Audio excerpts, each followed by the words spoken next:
Hello everyone and welcome. This is not really a video that I wanted to make exactly because obviously I'd want people to be able to figure out the game directly from playing it, but there seem to be some common issues, and until I get the tutorial sorted out, I at least want people to know what they're doing. So this is just going to be a short introduction, and I think that for a lot of people it's going to be a lot more obvious what you're supposed to do if you just watch me do it. Alright, so when you open Steam Engine Simulator in the new update, you should see a screen like this. This is the new main menu. In this case, we want to run the urban power generation mode. It's in the middle here. You don't want to go to any of the other ones. You definitely want to go to the middle one, unless you want to go to the other ones, but we're going to be focusing on the power generation mode today. For you, you might see something that says start here. I see resume because I was just playing this earlier when I started this game. And we'll press resume, and now our game begins. I saw some people wondering, or a little bit confused about where to find the mailbox. I mean, the mailbox is flashing. Maybe it needs like a red circle around it. I'm not really sure, but the idea is that you want to do the tasks that are given to you. In this case, we have a task here. It says to read a letter from the mailbox. And if we go to the mailbox, we do see a letter there from me. Alright, so this letter is basically what allows you to choose the game's difficulty. Now, I would say that normal is fine for most people. So that's the mode that we will go with. And now we have some new tasks here. So this is pretty simple. We just have to collect money from the town's mayor. This is basically our starting capital. And now we have a bunch of other new tasks here. Now, most people were able to figure out these things fairly easily, so I'm not going to talk about them. Didn't really see too many people having an issue with this, but I mean, you can watch me do it here, I guess. Ordinarily, what I would recommend to do in this case is to just follow the tutorial. And that's basically what this letter here is for. Now, for purposes of demonstration today, I am going to be skipping the tutorial. I do not recommend that you do this if you're playing this for the first time, but I am going to click reject. And once I do that, I will get the keys to my Steam engine, and now the game formally begins. So our first task is to get the generator up to speed.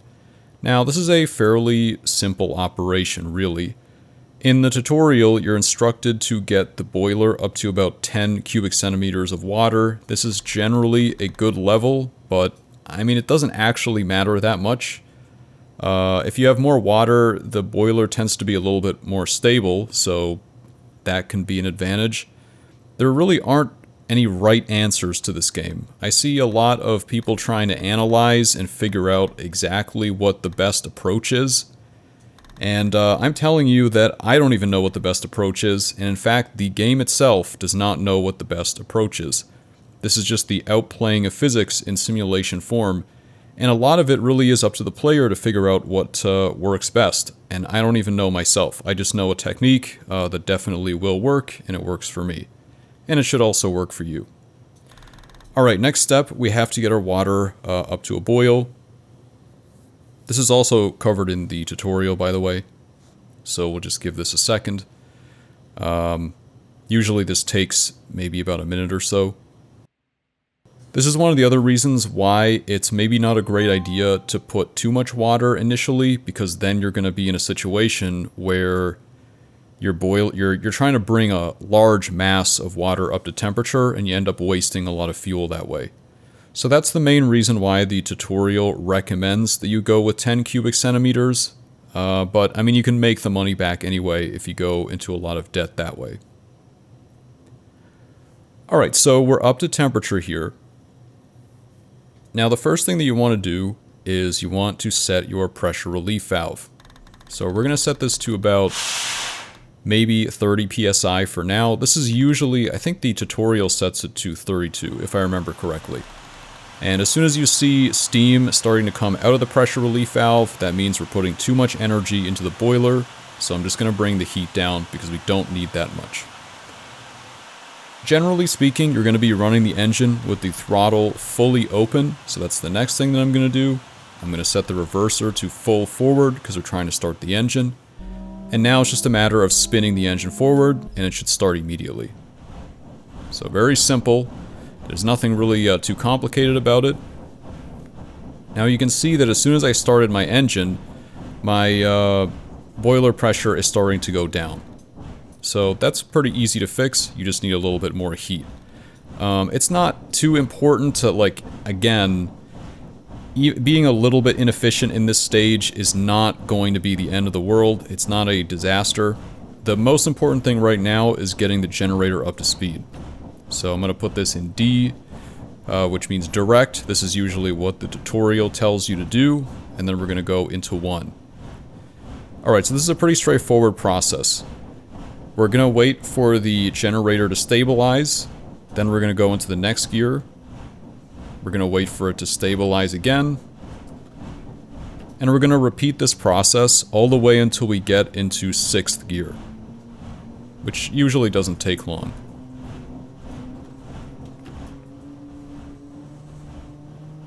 Notice how I have not had to touch anything here.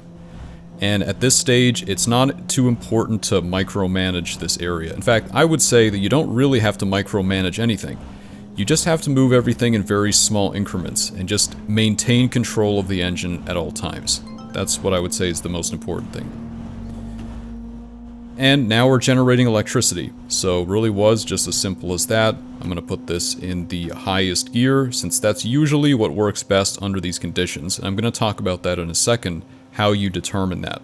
Again, that's also not really rocket science. It's just kind of a bunch of heuristics that the NPCs try to teach you, but I think that a lot of it ends up just being feel anyway.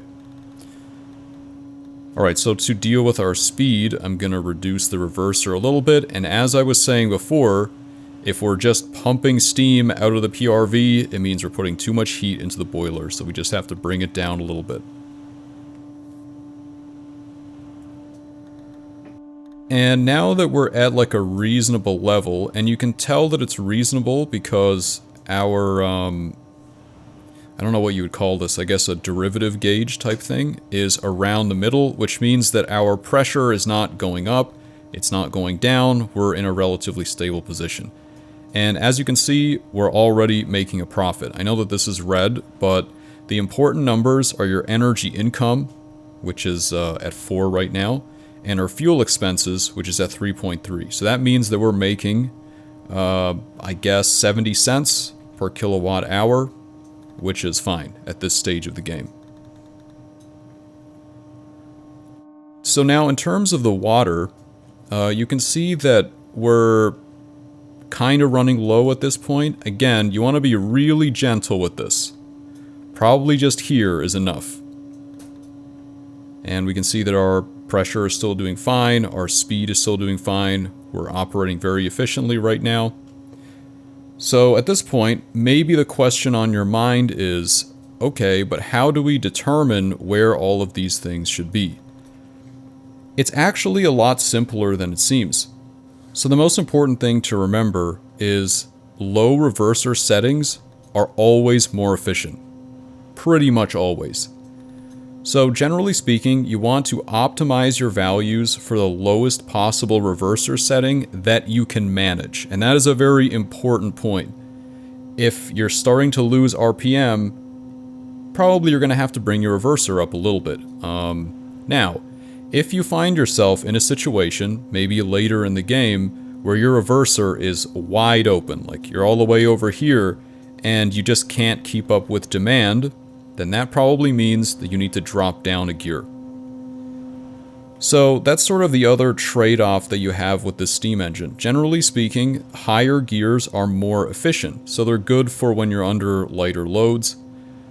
And when you start getting into the higher power demands, this doesn't happen until much later in the game, then you can start dropping down gears.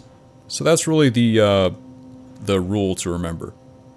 So with all of that in mind, as we can see, we're just about coming into profitability, at least within the previous 24 hours in game, and we really didn't have to do much. I'm not sweating, I'm not I'm not struggling, and I know that like I've spent hundreds of hours in this game, obviously, and I made the game, so I'm a little bit more accustomed to it. But if there's one thing that I would take away from this video is just notice how all of the movements that I'm making are very small. You don't really want to overcorrect. You just have to stay calm, adjust all of the controls, you know, in a calm fashion. Calm and controlled is how I like to think about it. And you don't have to overdo your pressure. This was a common mistake, I think, and it was partially the tutorial's fault. So the mistake was that the tutorial explained that higher pressure is generally better for efficiency. Now, I want to point out that this is actually true, but it's not always true, and the letter did say that. At the beginning of the game, there really isn't a point in running 50 psi. So you can see here, I mean, I'm running with, what is it, like 55% on the reverser, and I'm in max gear. So if any additional pressure other than what I'm at right now is just going to be a waste of heat, so it's not necessary. So that's one of the things that you have to kind of consider is that you want to have a higher pressure, generally yes, but if you find that you're just using more fuel than you're making, probably you got to bring your fuel down. And I mean, that really is it in terms of hard and fast rules. I don't know exactly what the most optimal strategy to this game is, and I don't know if there even is really an optimal strategy. It's mainly just about balancing all of the values to the best of your ability and just maintaining based on the rules that I was just describing. So you can see here that I've kind of messed up a little bit because I let my boiler flood, and what that does is that it takes heat away, and I lost pressure temporarily. So again, you don't want to panic, you don't have to jack up your heat, just calmly adjust it upwards like I did here. You know, we're not going to have an outage or anything like that. We're back up to our operating pressure and everything is fine. And you can see here from our financials, I mean, we're doing pretty good. We've made a profit, so no problem there. All right, now the one other thing that I wanted to address is I know that it makes sense logically if you're in a lot of debt to increase your price, because it seems like you're going to make more money because you've increased the price. That's not really the intended mechanic in this game. So what actually ends up happening is when you raise the price, it's kind of like dynamic pricing in real life, and it results in people sort of rationing their energy usage.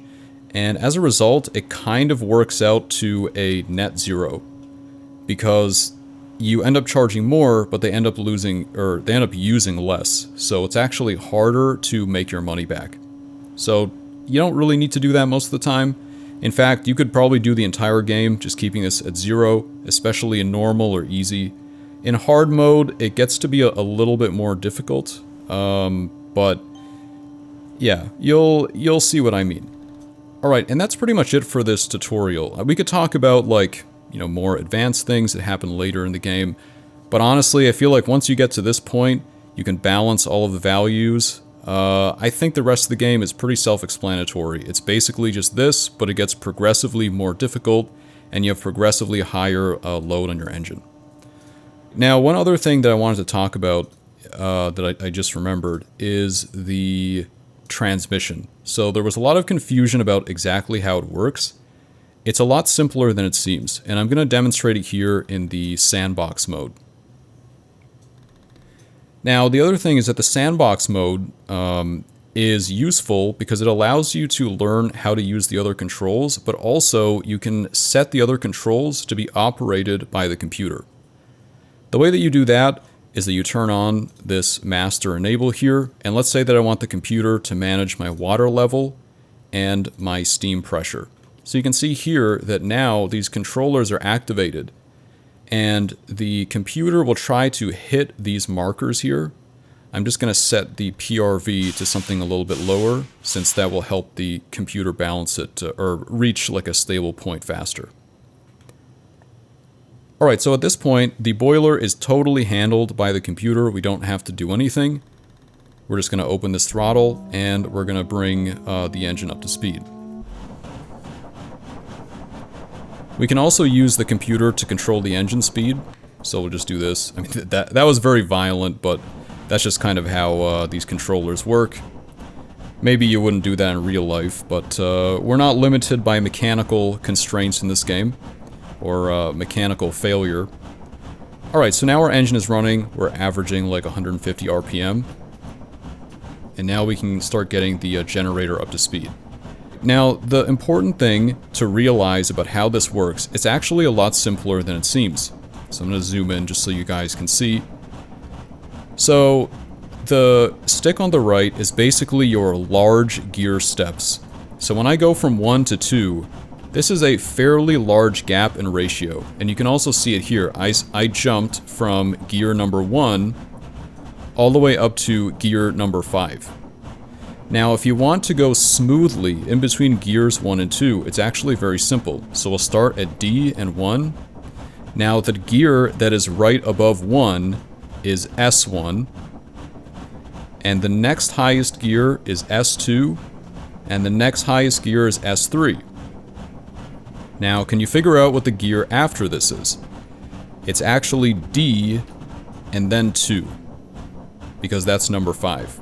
Alright, so I'm gonna do it one more time so you can see how this steps. So we start at gear number 1. The readout on the top tells you exactly which ratio you're in, based on its position in the sequence. So, gear 1, gear 2, gear 3, and gear 4. And then, when we want to jump to gear 5, we basically start the pattern over again. We go back to D, and then we go into 2. And now we're in gear 5. And this continues all the way up until you get into 6th. It's the same exact pattern. So now we're in gear 21, if I put this here. Now we're in the highest gear, which is gear 24. The sandbox is really useful for just trying out different things, learning how to operate the steam engine. The other thing is that, let me change this here. If you want to actually put a load on your engine, it's here in excitation. So when I increase this, you can see that my rated power output has gone up. Alright, so that brings the generator, that slows down the generator because I'm basically loading it at this point. In this gear, I'm probably not going to be able to handle this load, so this would be a situation where I'd probably want to drop down some gears in order to actually meet this demand. And I don't even know if I'll be able to meet it with these parameters. Actually, this might be a good exercise, so clearly we're not able to fulfill this demand. And we kind of have to problem solve to figure out why that is. So the first thing is, maybe we're just not operating in a low enough gear. So we can try 3. And I mean, that works a little bit better. We're kind of getting there. Maybe we'll drop it down one small step. And I mean, that works pretty good. Now we're actually generating. Sometimes you'll find that even after you find a gear that works, it still isn't enough, and in that case, you probably have to increase your pressure. Honestly, like, I don't know how to explain when to know that. A lot of it is just experience with the game and just kind of trial and error. There isn't really a set way to do this, and there are multiple ways of playing this game, multiple potential strategies that you can follow. But the rules that I talked about in this video are pretty universal. You want to operate in the highest gear that you possibly can. You want the reverser to be in the lowest position that it possibly can. Now, the pressure is a little bit more complicated, but generally speaking, you want it to be as high as possible. In the early game, the power demand is so low that operating at a high pressure is just a waste of steam, so I wouldn't bother with it, and that's probably why a lot of people were going into debt at that phase. That's really an exception to the rule, though. Generally speaking, the rule is correct. Hopefully this video was useful. It's not really a video that I wanted to make, but I think that it will explain things a lot better than the in-game tutorial currently does. We didn't really have this problem too much in testing for some reason, but now that the game is in the Steam ecosystem, and we're getting a lot of players that have played it for the first time, some of the issues have become a little bit more apparent, and I will address them, but I think this video will fill that gap for now. Anyway, guys, thanks for watching, and I'll see you all next time.